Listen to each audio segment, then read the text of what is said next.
Je voulais faire une interview Oui. de Reynald, parce que nous sommes déjà, je ne sais pas si vous avez vu, la photo qui est derrière nous, c'est une photo de Reynald. Et en plus, l'histoire de cette photo, j'adore. Enfin bon, on va raconter ça, mais d'abord, je voudrais qu'on parle, Reynald, de votre relation aux chevaux. Alors ma relation au cheval, elle date de l'âge de 3 ans. En fait, c'est mon papa qui était cavalier et qui m'a mis à cheval. Et comme j'expliquais la dernière fois, je suis en photo avec Jean-Pierre Doriola qui faisait une tournée en Afrique de promotion de l'équitation française, donc dans les années 73, 74, 75. Et il était dans un club hippique à Douala, au Cameroun, le club de Bonabéry. Et je suis une petite photo où je suis dessus. Et mon père étant cavalier, il m'a fait monter et j'ai continué à travailler avec lui. Et lui a arrêté et moi j'ai poursuivi. Et à l'issue de ça, j'ai continué, je suis rentré en sport-études, j'ai fait un sport-études d'équitation où j'étais en complet, j'ai tourné pas mal en complet. Et après, j'ai fait la garde républicaine où j'étais au premier escadron, premier régiment, en escorte présidentielle et après poste à cheval à Deauville. Et puis j'ai quitté, j'ai fait mon temps en gendarmerie de 5 ans et j'ai quitté, j'ai continué à travailler les chevaux, travailler en Normandie avec tout ce qui était haras et tout ça. Alors je voudrais qu'on parle un petit peu quand même de l'équitation militaire. Qu'est-ce qu'elle a de particulier, cette équitation-là?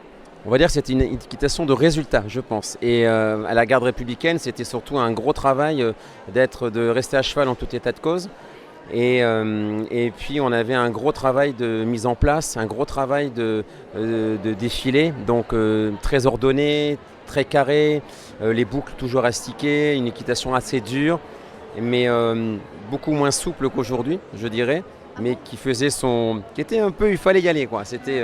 Et moi je n'ai eu que les instructeurs puisque je suis monté en sport-études et pendant 3 ans, je suis monté avec Dominique Flamand, qui a été écuyer du cadre de Saumur, qui a été sélectionné à Séoul si je ne m'abuse et c'est lui qui m'a formé pour entrer en sport-études et après à la garde républicaine j'ai eu les adjudants, c'était les adjudants qui faisaient l'école militaire mais avec une monte allemande donc c'était des montes très dures, très Ah oui, par exemple, ça se traduit comment ça?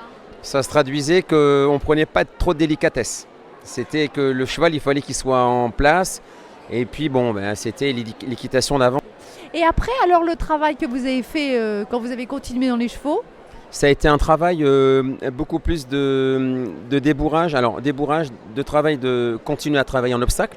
J'ai tourné dans les écuries où j'étais. À l'époque, c'était du C2, B2 Open, des choses où je tournais avec des chevaux en concours. Et jeunes chevaux.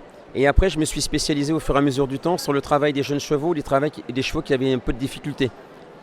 Qui étaient un peu, où les personnes étaient un petit peu embêtés ou avaient du mal à réagir avec ou à travailler avec et qui fait que j'ai toujours été en recherche constante de trouver les solutions et d'amener le cheval dans les contractions, dans l'assouplissement et le rendre plus souple à la main et plus léger vraiment en accompagnant le cheval. D'où pourquoi j'ai rencontré Patrice et j'ai intégré le travail de Patrice depuis maintenant plus d'une 8aine d'années. Ah oui, d'accord. Voilà. Très bien. Alors maintenant, j'aimerais qu'on parle de la photo qui est derrière nous. Racontez-moi cette histoire déjà, et puis après on parlera de votre travail de photographe de chevaux. Alors la photo qui est derrière moi, elle a été prise en Espagne. Je faisais des photos régulièrement d'élevage. Et la personne vient me voir et me dit est-ce que vous voulez voir, j'ai un bel espagnol là, est-ce que ça vous dit que je vous le sorte? Donc je lui dis oui, on sort le cheval. Et le cheval commence à tourner autour de moi, un petit peu agité. Et en fait, je me mets au milieu de la carrière, il commence à tourner. Et à un moment donné, le cheval se met face à moi, tel qu'il est là. Donc je prends un ou deux clichés, j'étais à un milieu focal. Et le cheval met les oreilles tout droites et fonce directement sur moi. Donc moi, j'ai juste le temps de faire, hop, j'ai sauté un peu de l'autre côté. Et j'adore cette photo parce qu'il y a une expression énorme. Et moi, j'aime beaucoup, elle est très expressive. Et puis surtout, la petite anecdote derrière, c'est très rigolo. Voilà. Absolument. Alors, l'autre question, c'est pourquoi vous avez décidé de faire des photos de chevaux? Alors la photo, c'est pareil. C'est papa vivant, j'ai vécu 20 ans en Afrique, quasiment 20 ans. Et donc mon père était photographe. Sa façon à lui, à l'époque, dans les années 70-80, c'était les pellicules photos. Il fixait, on avait les fixateurs, les révélateurs, tous les bacs avec les lumières et tout. Donc il développait aussi. Donc je l'ai suivi. Quand on partait en brousse, il prenait son appareil, toujours son Kodak. On est rentré d'Afrique. J'ai continué moi à faire la photo avec un Canon. Toujours pareil, à travailler. Et puis est arrivé l'ère du numérique. Et j'ai continué moi la photo. Et comme j'ai ralenti un petit peu le milieu du cheval à monter, mais je montais toujours, mais que j'avais envie d'exprimer ce que je connaissais le mieux. Donc j'ai décidé de faire vivre ma passion du cheval à travers la prise de vue.